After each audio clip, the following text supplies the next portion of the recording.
He added some Jace Bellerins. The Vat Mothers aren't in the main anymore, and he's playing a much more tuned version of his blue black impact deck. All right, now we're going to get to watch a match between Chris Van Meter and Matt Sperling. Now, it's kind of a long shot for Chris Van Meter to make top 8, but it's definitely a possibility. So the winner of this match will not necessarily top 8, but if Matt wins, Matt is a lock.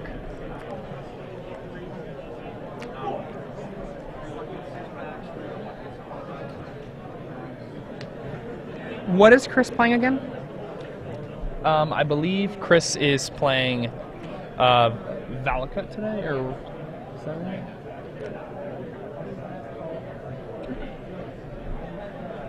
I think you're right. Yeah. He's playing Valakut. Because we saw his match earlier where he pushed through with it, right?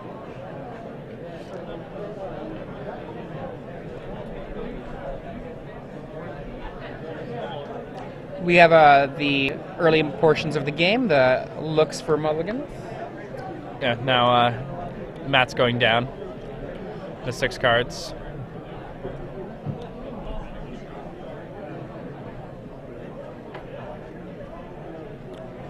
This is a pretty high pressure situation for both these players.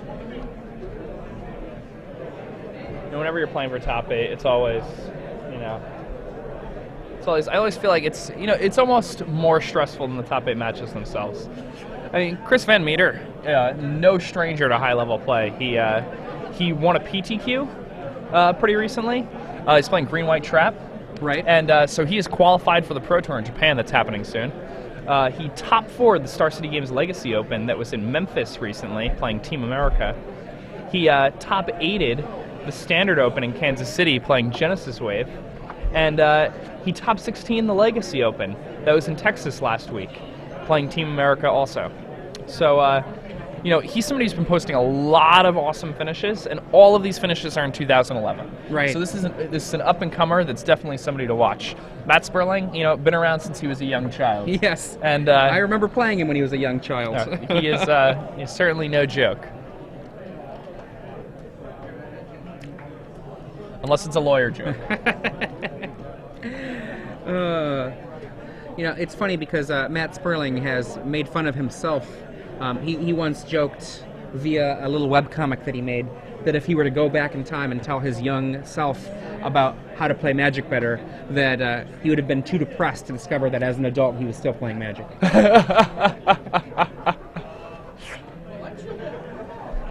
Personally, I think, I don't know. I love the fact that there can be people that have been playing this game for, I've been playing this game for 17 years, and that's possible. Yeah, it's a great game, and from the moment I picked it up, I've been a Magic player. Yeah. I feel like a lot of people are that way.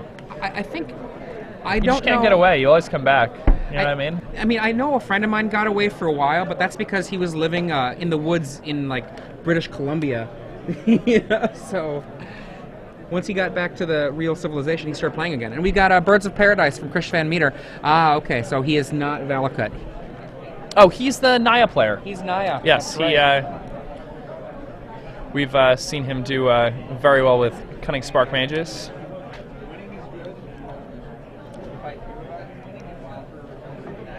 Now, Chris plays Stoneforge Mystic, finds his Sword of Feast and Famine, and passes turn back to Matt. Now, it's interesting. I wonder if Body and Mind might actually be better against Matt's deck. I think it is. Actually. Yeah, it can neuter the Fauna Shaman package. It can, just create more bears that can come up the ground. To be fair, though, it can also feed the Vengevines.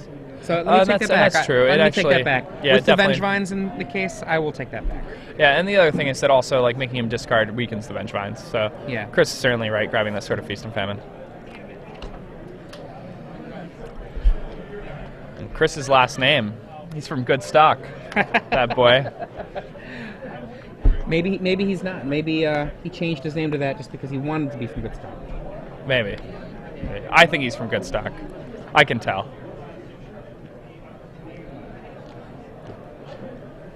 Okay. The early stages of this game are usually a little bit of a jumping around for mana and trying to get out exactly those 2 cards. The now, Mystic Matt kept and a very awkward hand here. Yeah. What does he have? What could he possibly have that he kept this hand?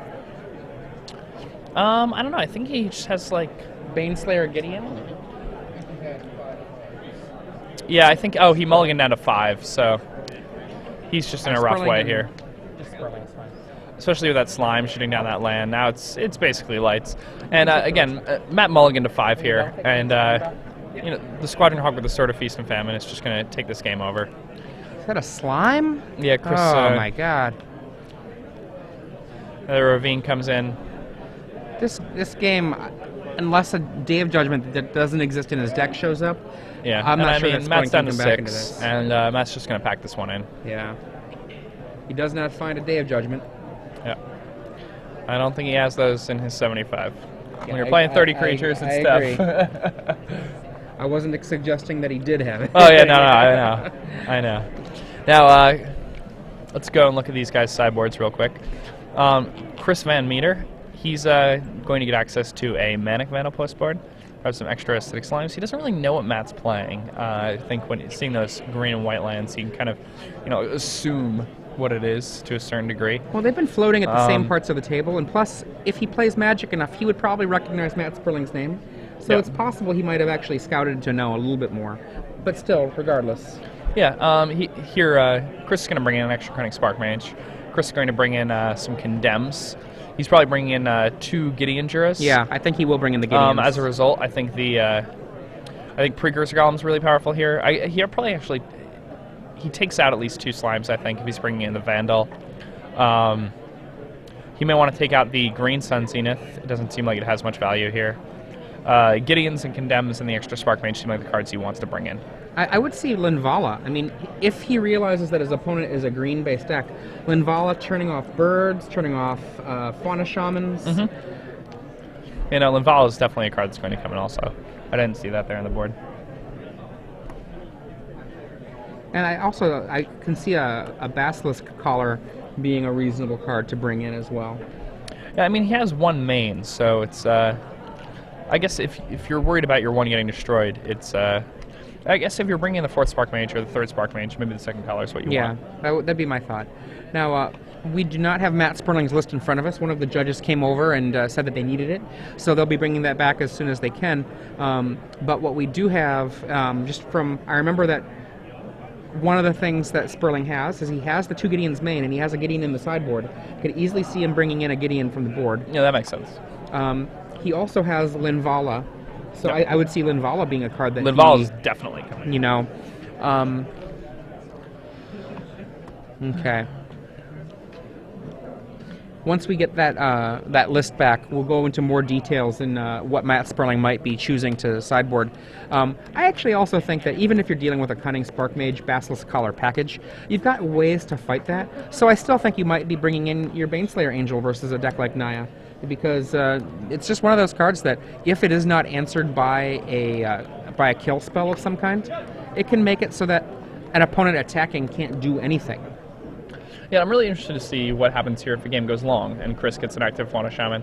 I think Sunblast Angel is a card that could be absolutely huge in a matchup Absolutely. like this. And I always love watching some Sunblast Angels kill people. So awesome. And we are just being returned the deck list for Matt Sperling. So looking at it, we have Core Sanctifiers as a possible answer to the various different equipment that might show up. Mortar Pods are probably coming in. Right. Linvala and Gideon Jura, as we talked about before. And Amiria Angel also. Yeah, Amiria Angel, he said, was one of his secret weapons against various opponents that were running Squadron Hawks. And I mean, Amiria Angel seems really good here. His opponent doesn't have bolts. His opponent's really only on Spark Mage Collar to deal with that, so... Amiria Angel can quickly run away with the game. Yeah. In terms of some of his weaker cards, it's hard to say what his weaker cards are here, honestly, looking at this. Any thoughts? In his main deck here? Yeah. Now, I think he's...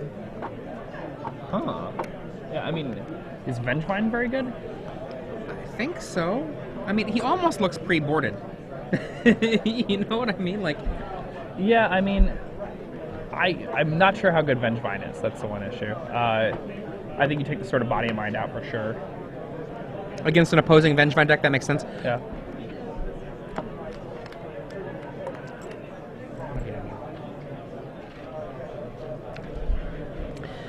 I mean, I feel like Bone Horde has got to be good still. Oh yeah, Bone Horde is certainly good here. Like, I guess I could see Vengevine maybe, but I still like it. I mean, Fauna Shaman into Vengevine. They're starting game 2. Matt Sperling leads off on the play, gets a bird and play on turn 1. It's pretty strong, especially when you're on the play in this match. Oops, that's not a spell. There we It's go. A bit awkward. Lotus Cobra. Not the end of the world, though. 1, 2. And It's a Fauna Shaman. Fauna Shaman. Look at that. And that's an explosive start. Bird and that's into what, Lotus Cobra is so nuts. Yeah, it lets you do really absurd things very quickly. It's the beginning of the mythicness right there. And on the other side of the table, we have just the Shaman. I think that Chris Van Meter's Shaman, because it can go summon up a Cunning Spark Mage, is more powerful than Matt Sperling's Shaman. However, Matt Sperling can if he gets a land here, I believe that he can cast a Linvala off of the Lotus Cobra, and getting it with a Fauna Shaman. Is that right?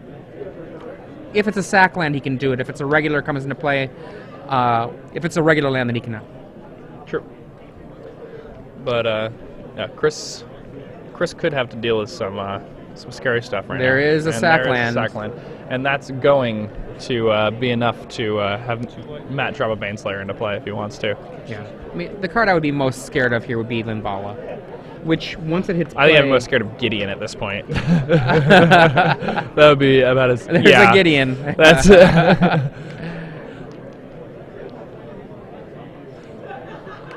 When you've got a Grizzly Bear and 2 lands and your opponent has a Gideon, it's pretty rough. Fauna Shaman comes in, offering a trade with the other Fauna Shaman. Lotus Cobra also coming in. It's done its job. Okay.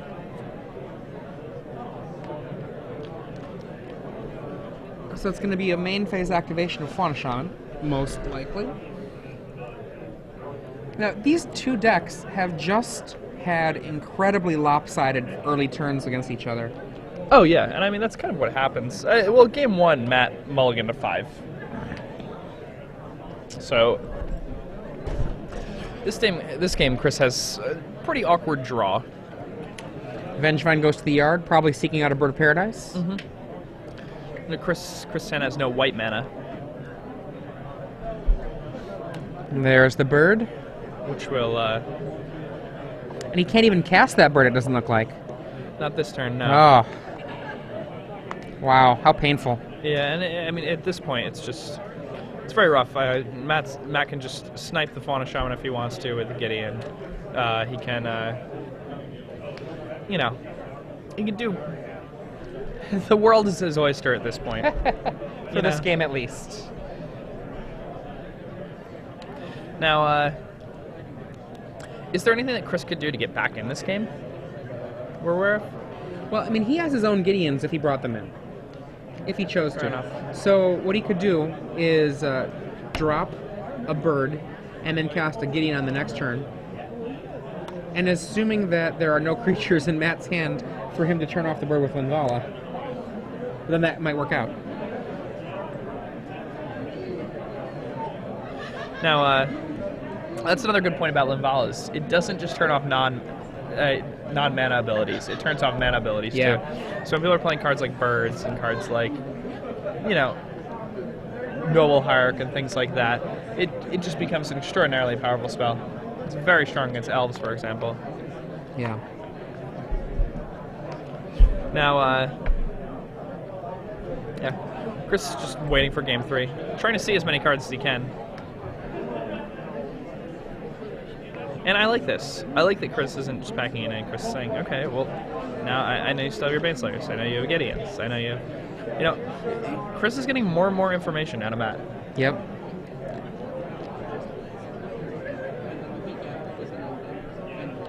And the question is, right, like, how much can he put onto the table to not give Matt any more useful information? Yep, and... I think he says that I can't do anything to get more out of you without giving you more than I want. We're going to go to a game 3, and now Chris Van Meter is going to be the one to go first. So, and as is the case so often, going first in this can make such a huge difference. Yeah, it can be really big. A matchup like this is really interesting, though. Like, if one player draws a Lotus Cobra and the other player does not, it can often be very lopsided.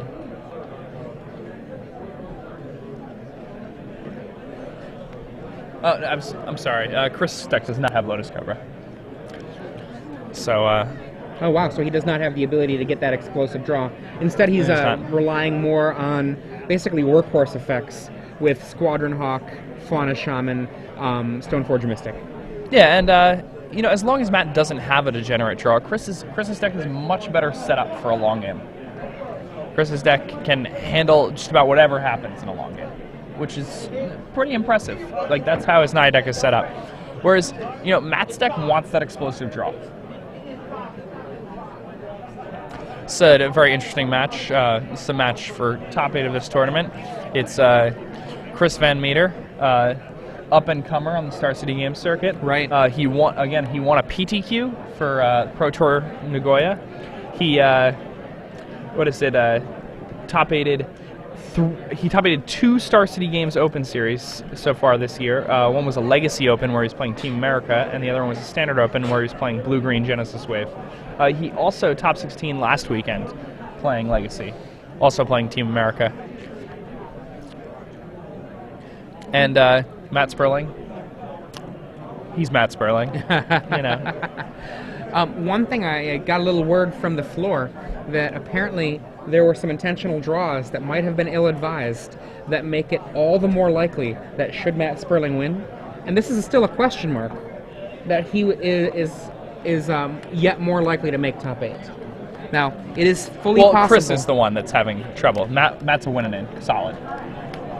Are we sure about that? I know that we were looking at his numbers before, and that they seemed a little bit low at 54, right? Yeah, 21 points. Yeah. Dur, dur, dur.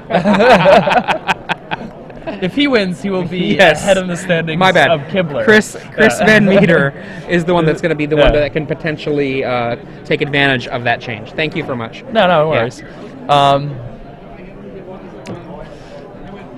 Now, Chris wants to have a Cunning Spark Mage in his opening hand. Oh, yeah. Preferably with a bird. That'll let him deal with any sort of degeneracy that Matt might be trying to do with a Lotus Cobra. I think you might be speaking about over there.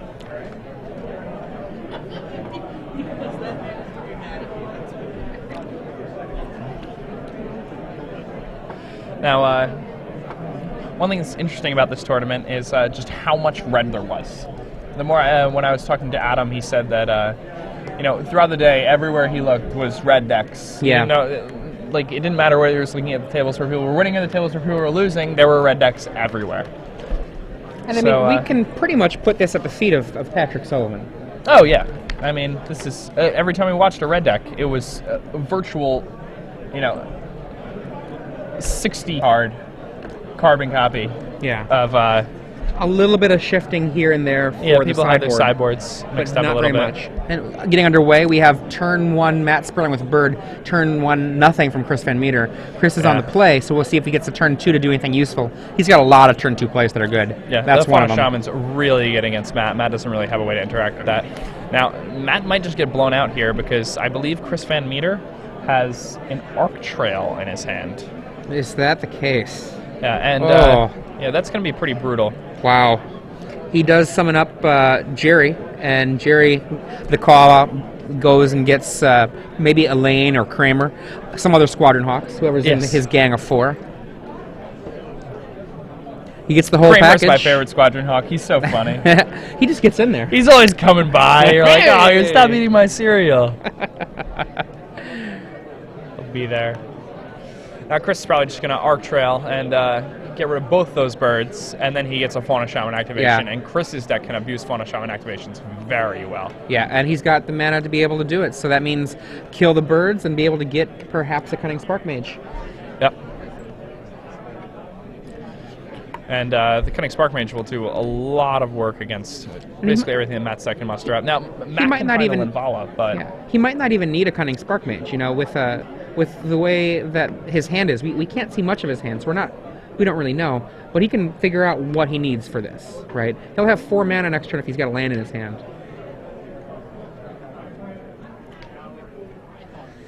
I mean, it might be that he's just going to start piling Vengevines into the yard. It's true.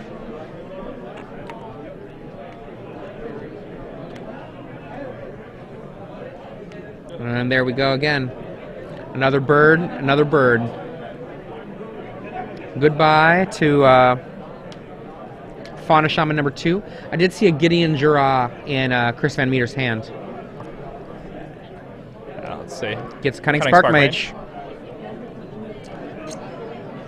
Now that Spark Mage is going to shoot down this bird to begin his fabulous journey.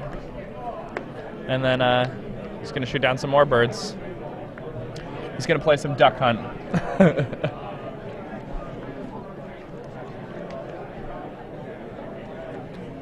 Comes into play tapped with Copperline Gorge. In comes Cunning Spark Mage, attack with the Fauna Shaman. And that'll put Matt down to 18. This does mean that if he has oh, is that Linvala? That is Linvala. A natural Linvala. And that's pretty good. It's pretty good. Now Chris has to play natural stuff as well. He has, like I said, he has a Gideon in his hand, so he can put that down there, and if there's not a Gideon from Sperling, solve this problem. It's true. It's just assuming he has a land for it. Yeah, I don't think he does here. Oh boy, Matt untaps so quickly. Yep. That's a good moment for him. Looks forward with a just inquisitive gaze there. It's rough too, because if Chris is Copperline Gorge, you're going to play untapped. The Linvala would not have been an issue. That's how close it was.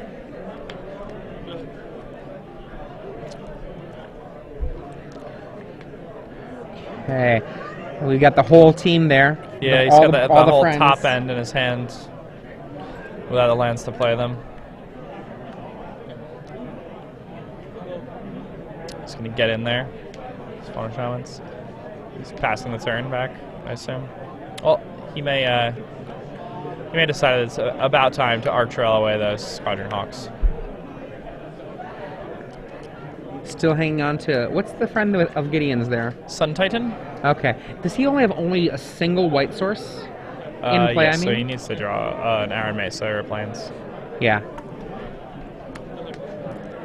He needs it now. Last chance. There it is. Ding. There it is. And, I mean, it might be too late. Enough, yeah.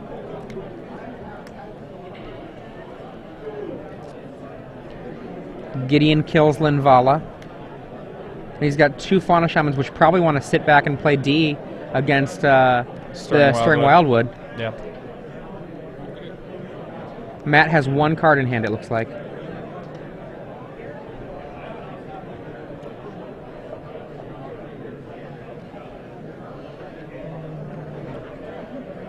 Says go to hold back to the Stirring Wildwood. With 6 mana of his own, Matt Sperling can cast everything in his deck. Yeah, I mean, he can Vengevine here. He can play Sun Titan of his own, things like that. I mean, the thing is, if Chris rips a land, Chris is in a dominant position. Yeah. The swings of this game have been pretty incredible. Quite a game 3 for us. Absolutely.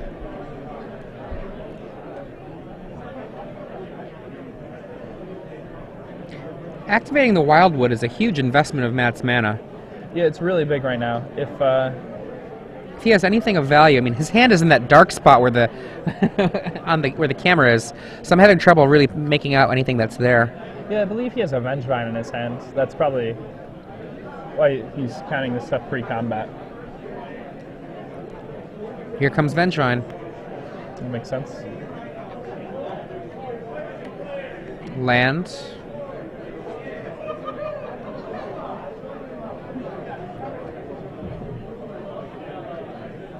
Now the question, go after an opponent that's almost dead, or go after Gideon? I would go after him, Chris. Yeah, I think at this point you go for your opponent's face. When your opponent's life total is within, he goes for Gideon. At least some number of them are going for Gideon.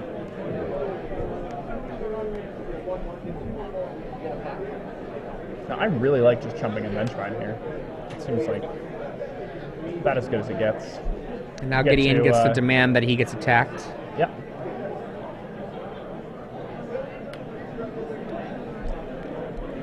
Gideon is such a monster. I mean, Chris's life might be 6, but Gideon makes it feel like it's a lot more than that. It's true. Looks like Vengevine goes to the yard, finding... I believe can he get 4 was going mana. to find a Squadron Hawk. Squadron Hawk gets a lot more Hawks. That's really, really good devastating right now, turn. Oh my god.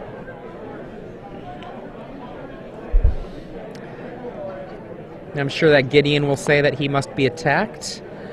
And probably what will have happen is... God, look at that. The way that that board shifted. Yeah. And he still gets a Gideon activation. Yep.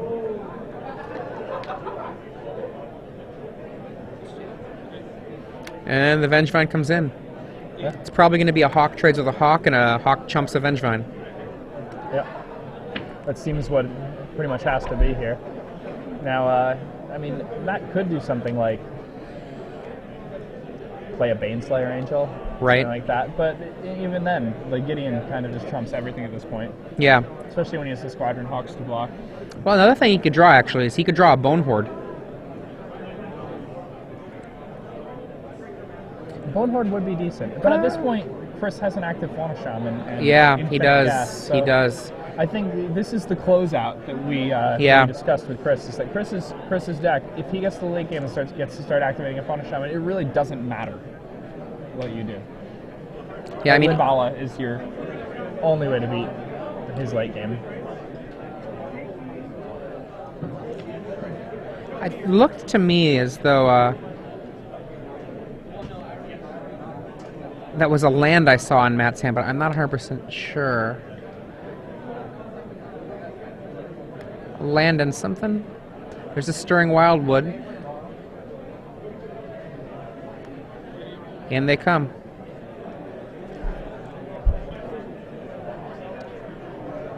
That might actually kill... No, he can just chump and... chumps both, Yeah, and then takes 2 down on the Gideon. Lotus Cobra on the follow-through for a blocker. Seems reasonable. Is that a Sun? Yeah, that is a Sun Titan. Yep. And still short on the mana to get it. Gets rid of... Squadron Hawk. Yep. Finds himself Cunning Spark Cunning Mage. Spark Mage. And then scoops. Yeah. Because that knows the Gideon can come in for the kill. Yep. Oh, wow. That'll do it. Yeah. So, Matt Sperling eliminated in the last round. That deck seemed very interesting, though, his green-white deck. Yeah. And, if it was a bit more finely tuned, I'm sure that he could have top-8'd this event. Absolutely. I mean,